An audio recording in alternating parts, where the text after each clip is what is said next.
আমরা যাব আজকে বেরবেরি করতে, তাই আমরা কপত কপটিতে দুজনাতে রেডি হয়ে নিই। আমরা রেডি হয়ে বেরিয়ে পড়েছি। হ্যাঁ, আমি জানি তোমরা জানতে চাইছো যে আমরা কোথায় যাচ্ছি। চলো দেখতে পাবে তো, অপেক্ষা কিসের আবার? তোমরা এখনই দেখতে পেয়ে যাবে। হ্যাঁ, হ্যাঁ, হ্যাঁ, হ্যাঁ, আমি বুঝতে পেরেছি। তোমরা বুঝতে পেরে গেছো যে আমরা কোথায় এসেছি, মানে তোমরা গেস করে ফেলেছো। হ্যাঁ, আমরা দুবরাজপুরে অফিতা নন্দন মেলাতে এসেছি এবং এসে পথে আমরা আশ্রমের ভিতরে একটু অনুষ্ঠান দেখতে চলে এলাম। অনুষ্ঠান দেখতে এসে দেখি আমার মেয়ে চারিদিকে এত লাফাচাপা করছে, ফুল এনজয় করছে।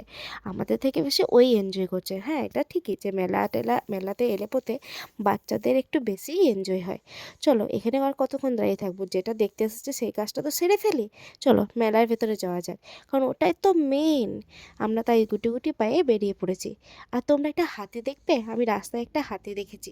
চলো তোমরা দেখো হাতিটাকে। হাতিটাকে দেখে আমি প্রথমে চিনতেই পারিনি। দেখতে চাও তো?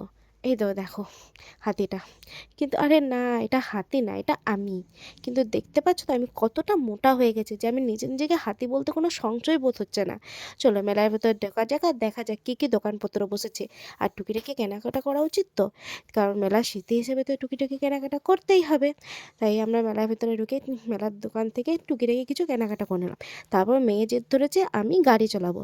তাই আমার বরমশাই দেখে গাড়ির মধ্যে চাপিয়ে দিল, বললো চল তুই গাড়ি চালা। ও আবার দু হাতে করে গাড়ি চালাচ্ছে, দেখে নাও। তারপর আমরা বললাম অনেক তো রাত হয়ে গেছে, এবার খাওয়া দাওয়া করে নিই, নিয়ে বাড়ি চলে যাই।